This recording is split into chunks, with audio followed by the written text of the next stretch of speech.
Forming a boundary between the nucleus and other cell organelles.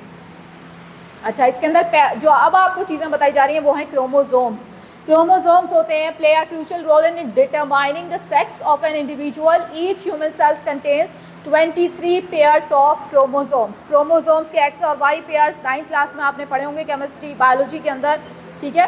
तो ये pairs मौजूद होते हैं इंसानों के अंदर और फिर उनके 23 पेयर्स मौजूद होते हैं। एंडोप्लाज्मिक रेटिक्यूलम हमें हम क्या देखते हैं, the endoplasmic reticulum is involve in the transportation of substances through the cell. Transportation का काम होता है, ठीक है, ट्रांसपोर्ट होती है इसके अंदर चीज़ें। क्या it plays a primary role in the metabolism of carbohydrates. Carbohydrates का मेटाबॉलिज्म हो रहा है।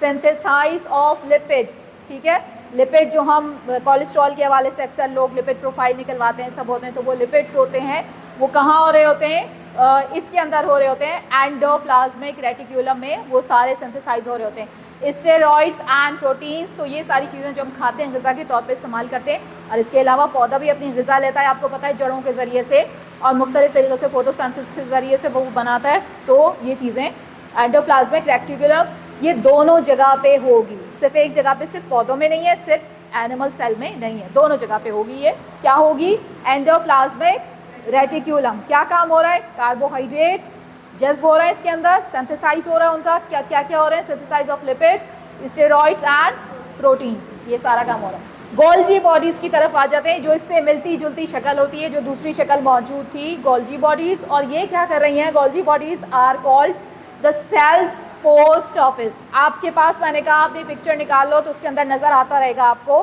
ठीक है, पिक्चर निकाली हुई है तो उसके अंदर देखो गोल्जी बॉडीज़ किस शक्ल की हैं, ठीक है, तो उस शक्ल में आपको नज़र आ जाएगा कि वो काम क्या कर रही हैं गोल्जी बॉडीज़। तो Golgi bodies cell's post office का काम कर रही हैं, as it is involve in the transportation of materials within the cell, ठीक है। सबने निकाल ली, पिक्चर्स मौजूद हैं अपने पास जो मैंने दिया हुआ है उसके अंदर, ठीक है, कि ये क्या काम कर रही है, transportation of materials within the cells. Ribosomes, ribosomes are the protein synthesisers of the cell. Protein को सिंथेसाइज करते हैं, राइबोसोम मौजूद होते हैं। एनिमल सेल में वाज़ेह तौर पे नज़र आ रहा है आपको। और ये जो है mitochondria, the mitochondria is called the powerhouse of the cells. It is called because of it produces ATP, adenosine triphosphate, the cells energy currency. ये क्या है, सेल्स एनर्जी करेंसी, ये क्या होती है, सेल को, हाँ, power house of the cell, यानी जो एनर्जी का काम जो फराहम कर रही है, करेंसी जो है, करेंसी से आप क्या करते हैं, तेज़ी से काम हो रहा होता है, उससे फौरी जो लेन देन है, जो इधर से उधर जा रही होती चीज़ें, तो ये वैसे ही उन्होंने ऊपर ही बता दिया कि पावर हाउस है, तो ये पावर हाउस का काम कर रही होती है। प्लांट में ये कम होता है, एनिमल सेल में ज़्यादा, हाँ, ज़्यादा एनिमल्स को होगी। लाइजोसोम्स, लाइजोसोम्स क्या होते हैं, lysosomes protect the cell by engulfing the foreign bodies entering the cell and help in cell renewal. Therefore, it is known as the cell suicide bags. इनको सेल सुसाइड बैग्स भी कहा जाता है। उसके अंदर देखना एनिमल सेल के अंदर जो पिक्चर है तो उसके अंदर तुमको लाइजोसोम्स नज़र आ जाएंगे, ठीक है। ये लाइजोसोम्स क्या होते हैं, ये जो इस तरह का एक प्याला सा इस तरह की चीज़ आपको नज़र आती है, ये पूरे बैग की शक्ल में होती है। और ये बैग जो है ये हिफाजत के तौर पे जो है सेल के अंदर मौजूद होते हैं, उसकी हिफाजत कर रहे होते हैं। लेकिन इनको जब ज़रूरत होती है तो ये खुद ही ब्लास्ट हो जाते हैं, खुद ही फट जाते हैं, सेल्फ डिस्ट्रक्टिव जिसे कहना चाहिए, कि अगर आपने फिल्म वगैरह या इस तरह की चीज़ें देखी तो उसमें आपको पता होगा सेल्फ डिस्ट्रक्टिव होते हैं और इस तरह से ये फट जाते हैं और जिसकी वजह से ये ऐसा मादा फैल जाता है जिसकी वजह से सेल की हिफाजत होती है, ठीक है। तो ये इनके अंदर क्वालिटी मौजूद होती है। Chloroplast, chloroplast are the primary organelles of photosynthesis. It contains the pigment chlorophyll. अच्छा, मुझे ये बताओ क्लोरोप्लास्ट कहाँ होगा मौजूद, प्लांट्स में होगा, क्योंकि क्लोरोफिल से इसका ताल्लुक है। ये अच्छा, vacuoles, vacuoles store food, water and other waste materials in the cell. ये वैक्यूल प्लांट के अंदर, आपको प्लांट वाले सेल में देखोगे तो बड़ा सा एक साइड पे इस तरह बना हुआ नज़र आ रहा है, वो वैक्यूल है। और ये एनिमल सेल के अंदर भी मौजूद होते हैं, ठीक है, दोनों जगह पे होते हैं। Difference between cell wall and cell membrane. अब ये 5 नंबर का आपका सवाल आया हुआ है, ये देख लीजिए कि ये डिफरेंस इनके पूछा हुआ है कि सेल मेम्ब्रेन और इसमें क्या डिफरेंस होता है। तो हम सेल वॉल का और सेल मेम्ब्रेन का डिफरेंस देख लेते हैं। One of the fundamental differences between the plasma membrane and the cell wall is in the type of, अच्छा, प्लाज्मा मेम्ब्रेन हम किसको बोल रहे हैं, सेल मेम्ब्रेन को, ठीक है। प्लाज्मा मेम्ब्रेन किसको बोल रहे हैं हम, सेल मेम्ब्रेन को बोल रहे हैं। One of the fundamental differences between the plasma membrane and the cell wall is the type of organisms that they found in. The cell wall is present only in plants and the cell membrane is present in every living organism including plants. Cell membrane दोनों जगह मौजूद है, plant में भी, animal में भी। और दूसरी वाली जो है सेल वॉल, वो कहाँ मौजूद है? सिर्फ और सिर्फ प्लांट में। वो सिर्फ प्लांट की हिफाजत कर रही होती है। स्क्वायर सा जो आपको जो पिक्चर नज़र आ रही है प्लांट सेल की, ठीक है, वो उसके बाहर मौजूद होती है और वो प्लांट सेल में हिफाजत कर रही होती है, क्योंकि प्लांट मूव नहीं कर सकता, ठीक है। सेल वॉल सिर्फ किस में होगी? प्लांट्स में होगी। सेल मेम्ब्रेन किस में होगी? दोनों में होगी, ठीक है। Cell wall present only in plants and in some fungi, bacteria, algae, और cell membrane present in all types of cells in humans, animals, plants, bacteria, etc. ये सेल मेम्ब्रेन हर जगह होगी। It is the outer most, cell wall के मुतालिक आप देख लीजिए, it is the outer most part of the plant cell. ये सबसे बैरूनी परत होती है, सबसे बाहर जो होती है प्लांट सेल के मौजूद होती है। और सेल मेम्ब्रेन क्या होती है? It is the outer most covering the animal cells. ये एनिमल सेल्स की जो आउटर मोस्ट कवरिंग होती है उसको सेल मेम्ब्रेन कहते हैं। और तो लेकिन क्या इसका ये मतलब हुआ कि प्लांट सेल में मौजूद होगी या नहीं होगी? सेल मेम्ब्रेन होगी, सेल मेम्ब्रेन दोनों में होती है, ठीक है। It is made up of pectin, chitin, lignin, glycoproteins, glycolipids, sugar and cellulose, ठीक है। ये सारी चीज़ें सेल वॉल के अंदर मौजूद होती हैं, इन चीज़ों से मिलके बनती है। सेल मेम्ब्रेन क्या होती है? It is a lipid bilayer and is composed of lipoproteins and carbohydrates। जो एनिमल सेल में होती है सेल मेम्ब्रेन, वो किन दो चीज़ों से? दोनों चीज़ों में होती है सेल मेम्ब्रेन। तो ये किससे मिलके बनेगी? आपकी लिपोप्रोटीन्स और कार्बोहाइड्रेट से मिलके बनती है cell membrane. Cell wall is 0.1 micrometer. ये जो ये निशान है आपका यू करके, ये यू होता है म्यू, ये किस चीज़ का निशान है? माइक्रोमीटर, ठीक है। Micrometer to several micrometer in thickness. ये 0.1 से लेके कुछ माइक्रोमीटर तक इसकी थिकनेस होती है, जबकि सेल मेम्ब्रेन जो है उसकी 7.5 से लेके 10 नैनोमीटर थिकनेस उसकी हो सकती है, ठीक है। लेकिन उसकी थिकनेस जो है वो थिकनेस का आप अंदाज़ा कैसे लगाएंगे? थिकनेस जो है वो उसकी डायामीटर का हुआ है, क्योंकि ये तो दरअसल क्या होती है? नालियों की शक्ल में होती है। तो वो नालियों की जो है वो डायामीटर आप कर सकते हैं। जो सर्किल होता है उसका क्या आप नापते हैं? रेडियस या डायामीटर नापते हैं, तो वो उसकी उन्होंने वैल्यू दी है। It is a thick and rigid structure with a fix shape. ये एक थिक और रिजिड स्ट्रक्चर होता है, इसकी फिक्स शेप होती है। थिक और रिजिड कहाँ होगा? प्लांट के अंदर होगा, तो डेफिनेटली वो थिक भी होगा। रिजिड का मतलब क्या? सख्त, हाँ, तरह सख्त होता है थोड़ा सा, तो वो रिजिड एंड थिक। और सेल मेम्ब्रेन जो होगी वो थिन होती है, डेलिकेट स्ट्रक्चर होता है। It is a flexible and change the shape as needed. ये अपना जो शेप है, क्योंकि इंसान के अंदर भी आपने देखा बॉडी कभी ऐसे होती है, कभी ऐसे होती है, कोई मोटा हो जाता है, कोई पतला हो जाता है। एनिमल का भी यही वो है। तो सेल जो हैं वो अपनी शेप्स बदल सकते हैं। जो कौन से सेल्स? एनिमल सेल्स, ठीक है, ठीक है। It protects the cell from the external environment. ये जो है सेल वॉल आपकी ये प्रोटेक्ट करती है एक्सटर्नल एनवायरनमेंट से। बाहर के जो एक्सटर्नल एनवायरनमेंट होता है उससे प्रोटेक्ट करने के लिए ये वाली अल्लाह ताला ने लेयर दी प्लांट्स के अंदर। और एनिमल्स के अंदर it protects and maintain the internal environment of the cell. ये प्रोटेक्ट करती है उसके इंटरनल एनवायरनमेंट, जो उसके अंदर सारी चीज़ें भरी हुई हैं। सेल मेम्ब्रेन तो आपको पता है दोनों जगह होती है। तो ये सेल मेम्ब्रेन का झिल्ली का फ़ायदा क्या है? ये उसे प्रोटेक्ट कर रही है, जो सारी चीज़ें उसके अंदर भरी हुई हैं सब चीज़ों को ये प्रोटेक्ट कर रही है, ठीक है। The cell wall is metabolically inactive और the cell membrane is metabolically active. Cell membrane जो सेल वॉल जो है वो मेटाबॉलिकली यानी कि उसके अंदर कुछ चीज़ें जाज़्ब या कुछ इस तरह के काम नहीं हो रहे होते, ठीक है। जबकि सेल मेम्ब्रेन के अंदर क्या हो रहे होते हैं? ये सारे प्रोसेसेस हो रहे होते हैं, अंदर उसके मौजूद है। क्योंकि सेल मेम्ब्रेन तो दोनों जगह है, लेकिन काम जो हो रहा होगा असल में वो किसके अंदर हो रहा है? सेल मेम्ब्रेन के अंदर हो रहा है। दोनों सेल दोनों जगह हो रहा है, पौधों में भी हो रहा है और एनिमल्स में भी हो रहा है, ठीक है।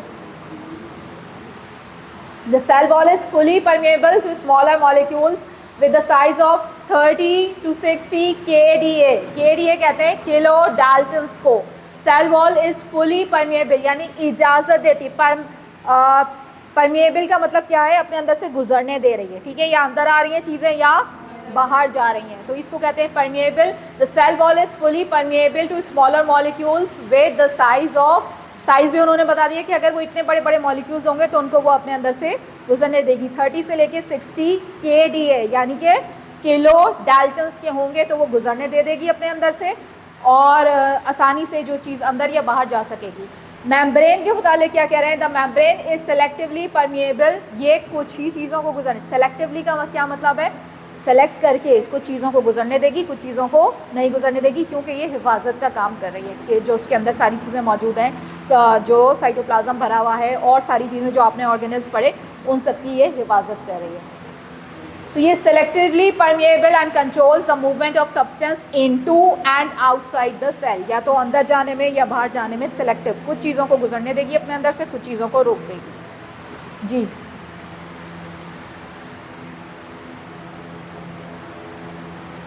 Functions include protection from the external environment, इसका फंक्शन क्या होता है मेन, कि आपको बाहर के जो एनवायरनमेंट है उससे बचाया जाए, पौधे को ये स्टिफ तरह की दीवार जो होती है ये सेल वॉल, और उसका फंक्शन क्या होता है, functions include permeability, signal reception, mobility का motility condition, cell division, sexual reproduction ETC। Function जो उसके अंदर सारे काम हो रहे होते हैं, जिससे सेल रिप्रोड्यूस हो रहा होता है, जो सारी इस किस्म की चीज़ें हो रही होती हैं वो सब सेल मेम्ब्रेन के अंदर हो रही होती है, ठीक है, सारे प्रोसेसेस फंक्शंस जो हो रहे होते हैं। कंक्लूजन आपकी क्या थी, the cell wall and the cell membrane are two organelles that are important part of living organisms, however the former is found only in plants, fungi and some bacteria. Traditionally a cell wall is defined as the layer of polysaccharides that exist outside the plasma membrane, ठीक है। ये कुछ चीज़ें थी जो important थी। नीचे हम आ जाते हैं, जो नेक्स्ट सवाल आपका दिया हुआ है उसके अंदर डायग्राम ज़रूर बनानी होगी। देखो साइंस का पेपर, GSA का पेपर जब अटैम्प्ट करना है तो याद रखना, जो बिजनेस एडमिनिस्ट्रेशन आप पढ़ रहे हैं या फिर आप GSA पढ़ रहे हैं, GSA में अगर मार्क्स गेन करने हैं तो GSA में तरीका मार्क्स गेन करने का क्या है, आप डायग्राम्स बनाइए, कलरफुल बनाइए और प्रेजेंटेशन अच्छी से अच्छी दीजिए, क्योंकि इसमें जो आपको मार्क्स मिलने वाले हैं वो इसी चीज़ में मिलेंगे। आपको 20 मार्क्स का पूरा क्वेश्चन नहीं आता। GSA का किसी ने पेपर देखा अभी तक? 5 मार्क्स के जो हैं डिफरेंट चैप्टर से उठा के, और वो भी ज़रूरी नहीं है कि वो 3 अगर पार्ट ABCD करके दिए हैं उन्होंने एक ही सवाल में, तो वो तीनों एक ही चैप्टर क्यों, ये भी हो सकता है कि A पार्ट जो है वो किसी और चैप्टर का है, B किसी और चैप्टर का, C किसी और चैप्टर का, ठीक है। तो इस तरह करके आपने प्रिपरेशन अपनी करनी है कि थॉरो उसको थोड़ा सा पढ़ने की कोशिश कीजिए। और प्रेजेंट आप किस तरह करेंगे, डायग्राम के साथ, जब पूरी डायग्राम के साथ अच्छा सा उसको लेबल करके बनाओगी और थोड़ा सा नीचे उसको एक्सप्लेन कर दोगी तो 5 मार्क्स आपको आसानी से मिल जाएंगे, ठीक है। तो इसमें इसकी तरफ थोड़ा सा ध्यान देना और कोशिश करना कि GSA का पेपर अच्छा सा निकल जाए, ठीक है। Differences between plant cells and animal cells, अब जो है वो कह रहे हैं कि अभी आपका डिफरेंस आप किस में कर रहे थे, सेल वॉल और सेल मेम्ब्रेन में कर रहे थे। अब जो आप डिफरेंस कर रहे हैं वो किस में करने वाले हैं, प्लांट सेल और एनिमल सेल में करने वाले हैं। क्या डिफरेंस होता है, as stated above, both plants animal cells share a few common cell organelles and both are eukaryotes. The functions of all the organelles is said to be very much similar. However, the major difference between the plants and animal cells will significantly reflect the difference in the functions of each cell. यहाँ के ऊपर सिर्फ ये एक diagram आप देख लोगे तो इससे आपको काफ़ी सारे डिफरेंसेस पता चल जाएंगे। अगर ये डायग्राम यहाँ दिखाई जा सके तो देखिए, कोशिश कीजिए जी। ये यहाँ के ऊपर कुछ चीज़ें आपको नज़र आ रही हैं, देखो ऊपर वाला पहले हिस्सा दिखा दो, फिर नीचे वाला देखो। इन दोनों में जो दोनों तरफ से चीज़ें आ रही हैं साइटोप्लाज्म, इसका मतलब है कि ये वाला कौन सा सेल है, एनिमल, और वो वाला कौन सा सेल है, प्लांट सेल है, ठीक है। अब इन दोनों में जो दोनों चीज़ें दोनों तरफ क्या होने वाला है, साइटोप्लाज्म का मतलब है साइटोप्लाज्म दोनों जगह पे होगा, भरा हुआ है, ये सेल के अंदर मौजूद होता है एक मादा जिससे सेल भरा हुआ होता है, साइटोप्लाज्म, ये दोनों जगह मौजूद होगा। सेल मेम्ब्रेन अभी बताया कि सेल मेम्ब्रेन दोनों जगह होगी, ठीक है, एनिमल सेल में भी होगी, प्लांट सेल के अंदर भी होगी। सेल न्यूक्लियस भी बहुत इंपॉर्टेंट चीज़ है, जो ऑर्डर दे रहा होता है, सब कुछ कर रहा है, कंट्रोल कर रहा है सिस्टम पूरा, तो वो न्यूक्लियस भी दोनों जगह मौजूद होने वाला है। तो सेल न्यूक्लियस भी मौजूद है। वैक्यूल, वैक्यूल भी आपको नज़र आ रहा है पौधे में, ये काफ़ी बड़ी शक्ल में और एक होता है, ठीक है, तकरीबन या फ्यू होते हैं। और यहाँ पे आपको नज़र आ रहे हैं काफ़ी सारे वैक्यूल जो एनिमल सेल्स के अंदर मुख्तलिफ जगह जो स्टोर करते हैं खुराक, पानी, जो इस किस्म की चीज़ें हम इस्तेमाल करते हैं उनको स्टोर करने के लिए जो जगह होती है वैक्यूल्स, ये वैक्यूल्स आपको नज़र आते हैं। माइटोकॉन्ड्रिया आपको नज़र आ रहा है, जो हमने कहा था क्या होता है, पावर हाउस, ठीक है, एनर्जी के लिए। तो ये दोनों जगह आपको नज़र आ रहा है, दोनों जगह। नीचे वाला बेटा पोर्शन ले आओ। माइटोकॉन्ड्रिया के बाद सेल वॉल आपको नज़र आ रही है, जो सिर्फ और सिर्फ कहाँ होगी, प्लांट सेल के अंदर होगी। बार बार हम आपको बता रहे हैं कि ये जो है सबसे आउटर लेयर होती है प्लांट्स के अंदर होती है, और सिर्फ प्लांट्स में ही आपको मिलेगी, एनिमल सेल में सेल वॉल नहीं होती, ठीक है। ये पूछा जाता है, ये इंपॉर्टेंट सवाल है जो आपके CSS में बार बार ऑब्जेक्टिव में भी आया हुआ है, 5 नंबर के क्वेश्चन में भी आया हुआ है। क्लोरोप्लास्ट, ये क्लोरोप्लास्ट डेफिनेटली कहाँ मिलने वाला है, सिर्फ और सिर्फ प्लांट सेल में मिलने वाला है। The major differences between the plant cell and the animal cell are mention below. अब ये देखो, ये जो मेजर डिफरेंसेस हैं वो हमने नाम दे के फिर इनको डिफरेंस करा दिया है। सेल शेप, सेल शेप के लिहाज से अगर आप देखोगे कि एनिमल सेल की शेप देखोगे और प्लांट सेल की शेप देख रहे हो आप, ठीक है, दोनों आपके पास बनी हुई है, दोनों प्रोवाइड कर दी मैंने। आप अगर इन दोनों को देख रहे हो तो तुम्हें ये नजर आएगा कि ये वाली कुछ स्क्वायर और रेक्टेंगुलर तरह की होती है, कौन सी, प्लांट की, ठीक है। प्लांट वाली जो होगी वो कौन सी होगी, थोड़ा सा रेक्टेंगुलर और स्क्वायर टाइप की शेप नजर आ रही होगी, और ये वाली कौन सी होगी, इरेगुलर या राउंड सी शेप आपको नजर आ रही होगी, किसकी होगी, एनिमल सेल की। सेल वॉल जब आप देखोगे तो सेल वॉल आपको ये वाली कैसी नजर आ रही होगी, ये दोनों जगह प्रेजेंट होती है, नहीं ये वहाँ एब्सेंट है, सॉरी, सेल मेम्ब्रेन दोनों जगह प्रेजेंट होती है। सेल वॉल जो है वो कहाँ होगी, सिर्फ और सिर्फ प्लांट्स में होगी, सेल मेम्ब्रेन दोनों जगह। प्लाज्मा एंड सेल मेम्ब्रेन जो है ये दोनों जगह प्रेजेंट होती है, ठीक है, सेल मेम्ब्रेन के बगैर तो काम ही नहीं होगा।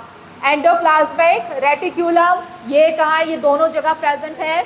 एंडो, ये क्या काम कर रहा था, कार्बोहाइड्रेट को सिंथेसाइज कर रहा था, ट्रांसपोर्टेशन कर रहा था, ये सारी चीज़ें कर रहा होता है। न्यूक्लियस क्या कर रहा था, ऑर्डर दे रहा होता है, कंट्रोल कर रहा होता है। तो ये दोनों जगह होगा, क्योंकि न्यूक्लियस के बगैर तो कोई भी सेल होने वाला ही नहीं है।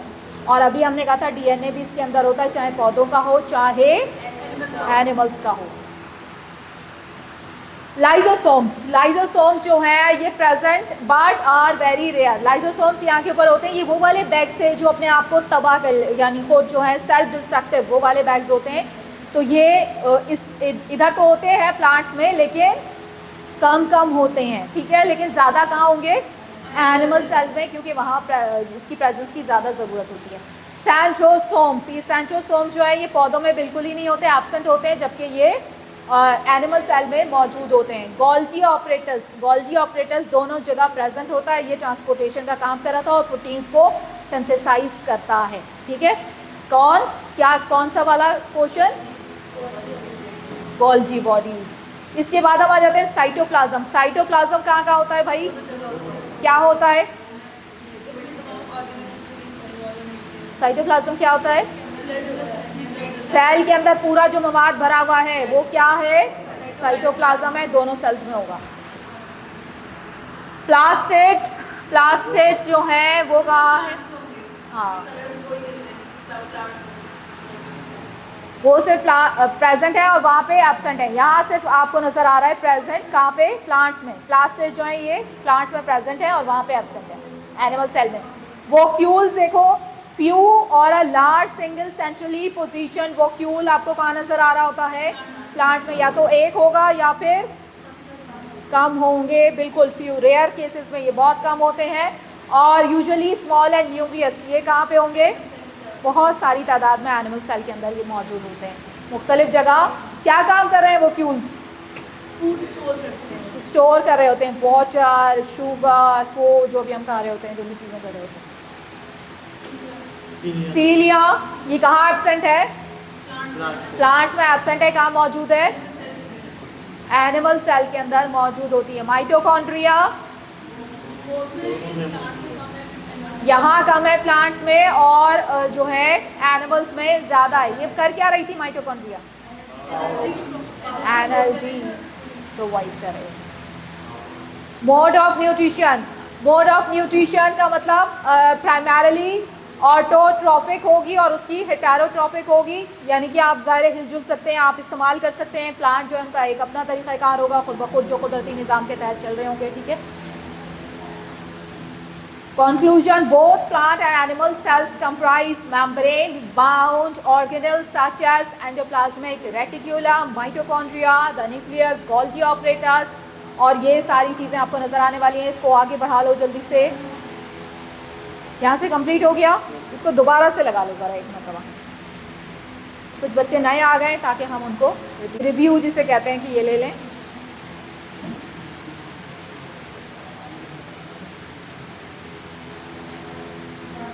पहले पिक्चर आए तो पहले पिक्चर लगा देना, ताकि पहले हम पिक्चर देख लेंगे, फिर उसके बाद हम दोबारा से चलो ये वाली पहले लगा दो। प्लांट की आ गई। देखो प्लांट सेल की पहले एनाटॉमी देख लेते हैं। प्लांट सेल की एनाटॉमी क्या है? सबसे पहले न्यूक्लियस। ये जो न्यूक्लियस के बगैर कोई भी सेल हो सकता है क्या? किसी भी सेल को कंट्रोल करने के लिए, किसी को भी ऑर्डर फराहम करने के लिए, कुछ भी करने के लिए एक दिमाग की ज़रूरत होती है, और वो दिमाग कौन होता है? न्यूक्लियस होता है, ठीक है। Nucleus, cell membrane. Cell membrane कहाँ होती है? तो ये देखना, ये आपको कौन सा सेल नज़र आ रहा है? पौधे का, क्योंकि ये स्क्वायर शक्ल का दिख रहा है, ठीक है। जो थोड़ा सा स्क्वायर या रेक्टेंगुलर जो कह रहे हैं, ये वाला सेल अगर नज़र आता है तो ये किसका सेल होगा? प्लांट सेल होगा, ठीक है। जबकि एनिमल सेल इस टाइप के नहीं होते, या तो वो राउंड होते हैं या फिर उनकी शक्ल डिफरेंट उसी हिसाब से बनी हुई होती है। तो ये आपको जो है प्लांट सेल की एनाटॉमी नज़र आ रही है, स्क्वायर है, प्लांट सेल है। एंडोप्लाज्मिक रेटिक्यूलम, ये जो ब्लू कलर से नज़र आ रहे हैं ऐसे करके, एंडोप्लाज्मिक रेटिक्यूलम क्या हो रहा है यहाँ के ऊपर? कार्बोहाइड्रेट सिंथेसाइज हो रही हैं। इस किस्म की चीज़ें जो है, इस किस्म का काम यहाँ पे हो रहा होता है। ट्रांसपोर्टेशन हो रही है एक जगह से दूसरी जगह, जो करने की इजाज़त दे रहा होता है, ये रास्ते जो उसके अंदर बने हुए हैं, ये सब कुछ। अच्छा, सेल वॉल क्या काम कर रही होती है?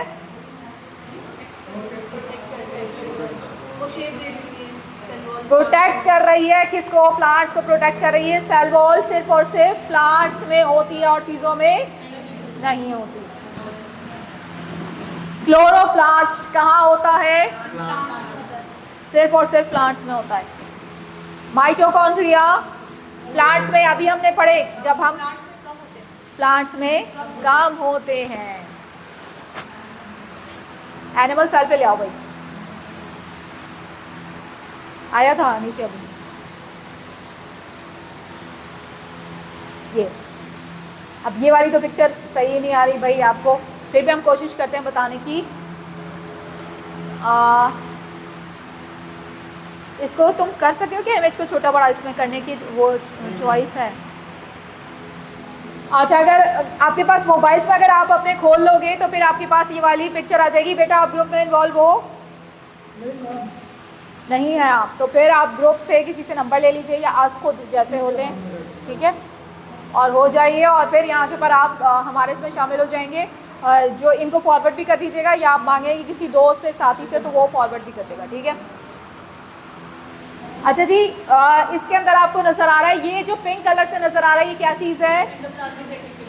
एंडोप्लाज्मिक रेटिक्यूलम, ठीक है। क्या काम कर रही है? कार्बोहाइड्रेट्स को सिंथेसाइज कर रही है।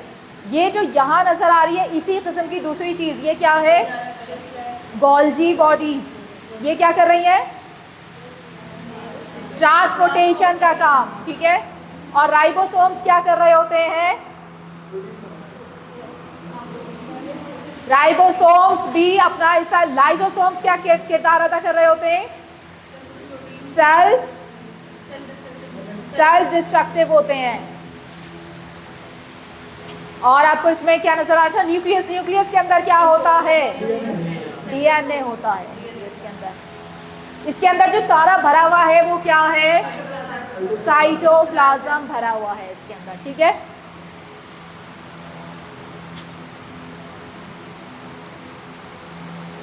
A cell is defined as the smallest, ये बिल्डिंग ब्लॉक्स ऑफ लाइफ होते हैं। सेल को क्या कहा जाता है? किसी भी बॉडी के बिल्डिंग ब्लॉक्स ऑफ लाइफ कहा जाता है, ठीक है जी। और आगे बढ़ाते जाइए। Cytoplasm also present in the cytoplasm are several biomolecules like proteins, nucleic acid, lipids, ये सारी चीज़ें इसके अंदर मौजूद होती हैं। What is a cell? देख लेते हैं नीचे, दोबारा से रिपीट हो जाए, थोड़ा सा पक्का हो जाए, यहीं से करके जाओ।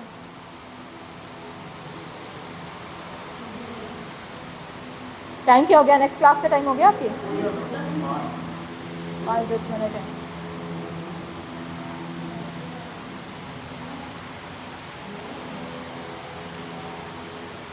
रॉबर्ट हुक का नाम सबसे ज़्यादा इंपॉर्टेंट था कि ये सेल की डेफिनेशन किसने दी है?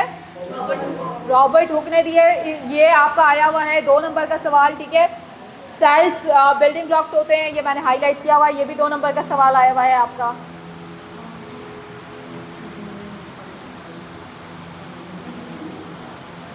सेल स्ट्रक्चर, स्ट्रक्चर जब आप देखते हैं तो आपको क्या क्या चीज़ें नज़र आने वाली हैं उसके अंदर? सेल वॉल कहाँ मिलेगी? प्लांट्स। सेल मेम्ब्रेन कहाँ मिलेगी? दोनों जगह। साइटोप्लाज्म कहाँ मिलेगा? न्यूक्लियस कहाँ होगा? सेल ऑर्गेनल्स कहाँ कहाँ होंगे? दोनों में होंगे। सेल मेम्ब्रेन क्या है? क्या करती है सेल मेम्ब्रेन? अंदर की चीज़ों की हिफाजत कर रही है। दूसरा क्या नाम है इसका? Plasma membrane. पोरस मेम्ब्रेन भी कहते हैं, पोर्स बने हुए होते हैं इसके अंदर।